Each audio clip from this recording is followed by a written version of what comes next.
Hello students, जैसा कि हमने पिछले लेक्चर में एक्सरसाइज 5.2 की थी रिमाइंडर थ्योरम, तो आज हम स्टार्ट कर रहे हैं सेक्शन 5.3 फैक्टर थ्योरम। तो वैसे ही है जैसे हम कह रहे थे, अगर पी ऑफ एक्स हम डिवाइड कर रहे हैं किसी एक्स माइनस ए से, तो जो F of A is equal सम के आएगा, तो हम के को हम रिमाइंडर कहते हैं। तो ये हमारा रिमाइंडर थ्योरम था। सिमिलरली हम कहेंगे अगर हम कहेंगे F of A equal to zero है, जब यानी हम डिवाइड कर रहे हैं, इसका मतलब है कि हमें रिमाइंडर फाइंड कर सकते हैं डायरेक्टली रिमाइंडर थ्योरम यूज़ करके। और जब हम ए पुट करने से जवाब ज़ीरो आ जाएगा, तो हम कहेंगे then X minus A is factor of P of X. तो इसी को हम फैक्टर थ्योरम कहते हैं। यानी जैसे अगर ये इसका फैक्टर है तो रिमाइंडर ज़ीरो आएगा, यानी पी ऑफ ए ज़ीरो आएगा। अगर पी ऑफ ए ज़ीरो है तो ये इसका फैक्टर बने, यानी वाइस वर्सा है। हम ये कहते हैं कि अगर P of A equal to zero है, then X minus A is a factor. ठीक है, अगर फिर सिमिलर कह सकते हैं, अगर ये इसका फैक्टर है तो ये ज़ीरो, यानी पुट करने से जवाब ज़ीरो आना चाहिए। जैसे हम के कह रहे थे कोई आना चाहिए, अब ये के जो है वो ज़ीरो आएगा, तभी हम कहेंगे ये इसका फैक्टर है। तो क्वेश्चन नंबर 1 जो एक्सरसाइज 5.3 का है, उसमें हम ये कह रहे हैं कि यानी सवाल में ये पूछना है कि कौन सा इसका फैक्टर है। तो सिंपली है, अगर हमें जैसे पहले पार्ट है, तो पहला पार्ट में कह रहे हैं कि जो पी ऑफ एक्स हमें दिया गया है,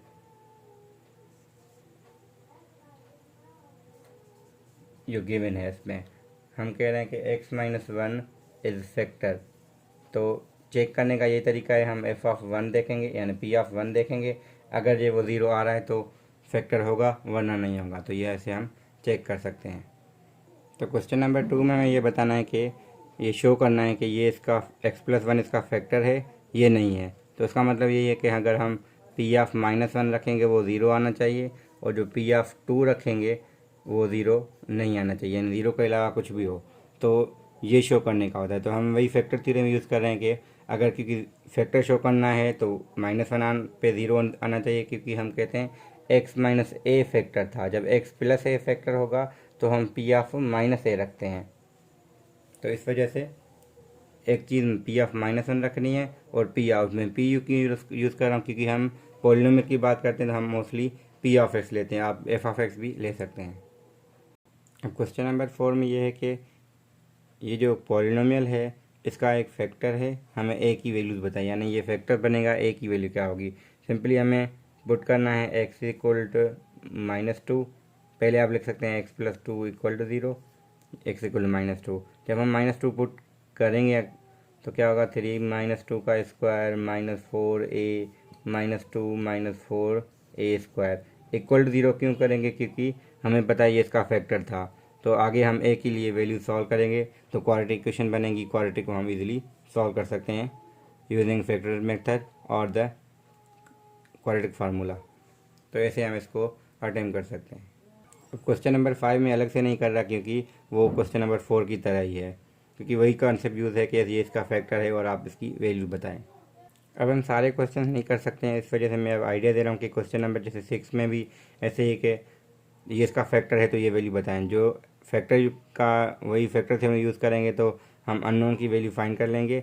सिमिलरली फिर जब शो करना है फैक्टर, यानी जो पहले हम क्वेश्चन 1 to 5 करके आए हैं, अब क्वेश्चन नंबर 6 में उन दो का मिक्सचर कह सकते हैं। यानी दो क्वेश्चन जो पहले कर चुके हैं वो एक ही क्वेश्चन में ये पूछ रहे हैं। सिमिलरली हम क्वेश्चन नंबर 7 में देखें तो वहाँ थोड़ी डिफरेंट है कि अगर हम, जैसे मैं इसका एग्जांपल हमेशा 7 का ऐसे ही देता हूँ कि अगर हमारा 12 है, अगर डिवाइड हो रहा है 6 से, तो जैसे 6 के फैक्टर्स हैं 2 और 3, तो इससे भी ये डिवाइड होगा। तो हाँ, इसका कहने का मतलब ये है कि अगर हम कह रहे हैं कि क्वेश्चन नंबर 7 में X cube B X square minus का 5x, तो वही चीज़ है, हम कह रहे हैं ये जो है डिविजिबल एग्जैक्टली है इससे। अगर इससे डिविजिबल है तो इसके जो फैक्टर्स हैं x माइनस फोर और x प्लस वन, तो ये इससे भी डिविजिबल होगा। यानी एक इन्फॉर्मेशन हमें और मिल गई कि पी ऑफ एक्स अगर हम इसको लें तो हमें ये पता होगा कि पी ऑफ फोर उसको हम ज़ीरो के इक्वल कर सकते हैं, पी ऑफ माइनस वन उसको भी इक्वल को ज़ीरो करेंगे। जब ये दोनों करेंगे तो हमें दो इक्वेशंस मिलेंगी ए और बी के टर्म्स में, उनको साइमल्टेनियसली सॉल्व करेंगे तो आपको वैल्यूज़ मिलेंगे ए और बी। फिर हम इसको कंप्लीट फैक्टर कैसे कर सकते हैं। अब दो फैक्टर पहले से हमें पता थे क्योंकि ये पूरा से डिवाइड हो रहा था, तो हम इसको जब ए बी अननोन मिल गए तो यहाँ पुट करेंगे, उसको लॉन्ग डिवीजन करें या आप कंपेरिजन मेथड यानी 5.1 यूज़ करें, क्योंकि ये क्वाड्रेटिक है तो एक लीनियर फैक्टर मल्टीप्लाई करके ए एक्स प्लस बी या ए एक्स प्लस बी या ए बी यूज़ हो चुका है तो हम उसमें सी एक्स प्लस डी रख के मल्टीप्लाई करके इक्वेट कर सकते हैं। तो ये जो कॉन्सेप्ट यहाँ पे था कि अगर इससे डिवाइड हो रहा है तो इसके अपने फैक्टर से भी डिवाइड होगा। अब क्वेश्चन नंबर 8 में थोड़ा डिफरेंट और कॉन्सेप्ट ये है कि एक्सप्रेशन है एक, वह एग्जैक्टली डिविजिबल तो है एक्स प्लस 3 के साथ, मगर रिमाइंडर आ रहा है 91 जब इसको एक्स माइनस 4 के साथ डिवाइड करें। तो इसको मैं डायरेक्टली ऐसे लिख रहा हूँ कि एक इक्वेशन बना रहा हूँ कि होगी क्या। तो हम अगर इसको पी ऑफ एक्स कंसीडर करते हैं जो भी गिवन है क्वेश्चन नंबर 8 में, तो जब हमने पी ऑफ एक्स लिया तो इसका क्योंकि एग्जैक्टली डिविजिबल हो रहा है -+3 के एक्स प्लस 3 के साथ तो ये ज़ीरो होगा। सिमिलरली रिमाइंडर आ रहा है तो हमें रिमाइंडर थ्योरम भी यूज़ करना है, तो पी ऑफ 4 इक्वल टू 91। ये दो इक्वेशंस आएंगी क्योंकि हम जब पुट करेंगे दोनों वैल्यू इक्वल टू 0 करेंगे और इक्वल टू 91 करेंगे तो दो इक्वेशंस आएंगी in terms of A B, तो उनको सॉल्व हम कर सकते हैं। फिर आगे हमें रिमाइंडर पूछ रहा है कि एक्स प्लस 2 से क्या होगा, तो हमें लास्ट में पी ऑफ -2 बताना है। वो तब होगा जब हम ये दो यूज़ करके फाइंड करेंगे ए एंड बी, तो जब ये होगा तभी हम रिमाइंडर फाइंड कर सकते हैं।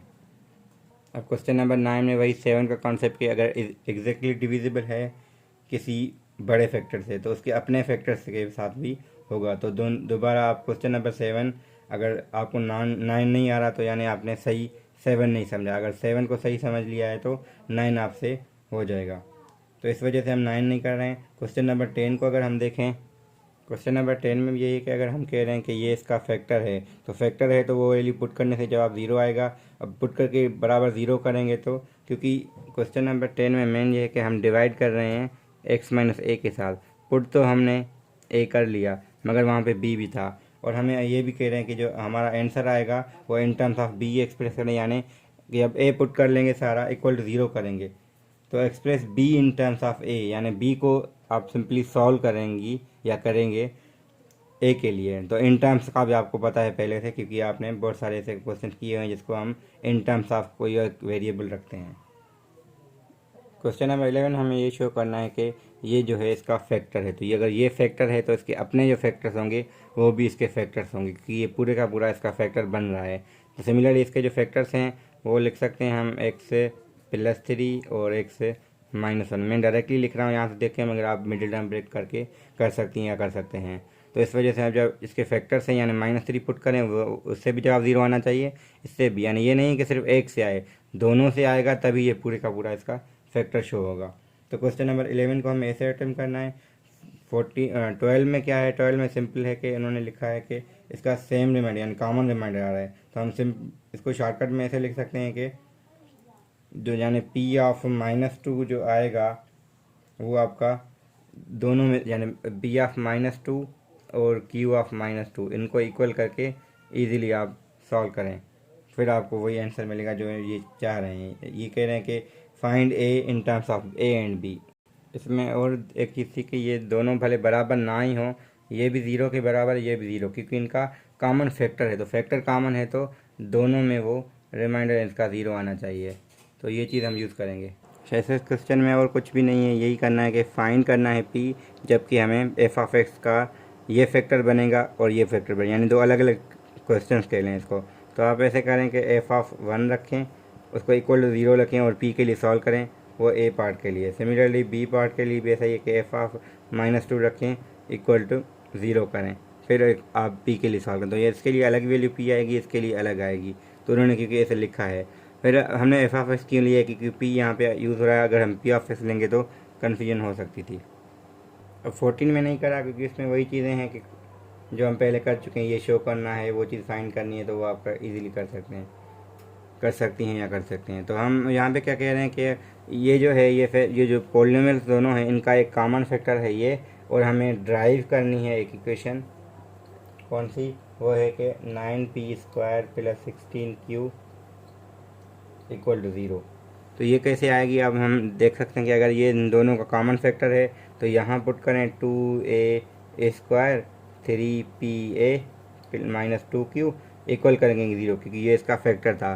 मगर ये इसका भी फैक्टर था, हम इसको लिख सकते हैं ए स्क्वायर प्लस का क्यू इक्वल टू 0, क्योंकि पुट करने के बाद इक्वल 0 हम रख सकते हैं, क्योंकि ये रिमाइंडर आता है। अब हम करेंगे क्या है, सिंपली एलिमिनेशन मेथड अप्लाई करें। एलिमिनेशन आपने चैप्टर 2 में पढ़ा हुआ है कि हम जब 2 से इसके साथ मल्टीप्लाई करें, ये 2 हो जाएगा, ये 2 हो जाएगा, और ये 0 के साथ 2 करें ना करें कोई फ़र्क नहीं पड़ेगा। जब हम देखें इसको एलिमिनेट करेंगे तो ये माइनस से माइनस ये तो ख़त्म हो जाएगा।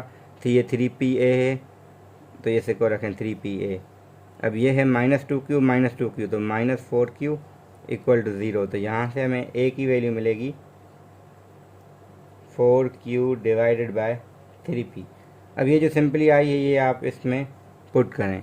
जब इसमें पुट करेंगे या करेंगी तो आपको क्या मिलेगा, यही क्वेश्चन आपको ड्राइव हो के मिलेगी। हाँ, अगर थोड़ी आगे पीछे हुई तो आप वो देख सकते हैं कि एलसीएम लिया आपने तो बाद में यही आ जाएगी। ये श्योरिटी है मेरी। अगर नहीं आ रही तो आप उन्हें कहीं मिस्टेक की होगी ज़रूर, क्योंकि वैल्यू हमने सही निकाली है ए की। अब एक सब्स्टिट्यूट करके, क्योंकि यहाँ से क्वाड्रेटिक क्वेश्चन हम सॉल्व करेंगे तो ज़्यादा लेंदी हो जाएगा, तो इसलिए हम एलिमिनेशन अप्लाई करके इस ए स्क्वायर को ख़त्म कर ए की वैल्यू निकाल रहे हैं, A in terms of P Q, क्योंकि इक्वेशन हमें in terms of P Q चाहिए। तो ए की वैल्यू ये निकाल के यहाँ पुट करें। यहाँ भी कर सकते हैं या कर सकते हैं, तो वो भी सेम रहेगा, मगर यहाँ करना और आसान है। तो यहाँ अगर करेंगे तो आपको ये इक्वेशन ड्राइव होकर मिलेगी। तो यहाँ पे हमारा एक्सरसाइज 5.3 पूरा होता है। तो आगे हम 5.4 में मूव करेंगे, जो कि है सॉल्विंग क्यूबिक इक्वेशंस है। तो ठीक है, तो वो हम नेक्स्ट में देखेंगे। अगर आपको कोई इशू है तो आप कांटेक्ट कर सकते हैं। वैसे मेरा व्हाट्सअप नंबर बाकी वीडियोस में गिवन होता था, इसमें मैंने इंक्लूड नहीं किया था, तो मैं अब लिख रहा हूँ कि 0311। तो ये हमारा व्हाट्सअप नंबर है मेरा। तो आप इस पर अगर कांटेक्ट करना चाहें, इजी लगे तो आप ठीक है। अगर आपको ईमेल करनी है तो आप ईमेल भी मेरी देख सकती हैं या देख सकते हैं। शुक्रिया। इंशाल्लाह नेक्स्ट टाइम 5.4 में हम मिलेंगे।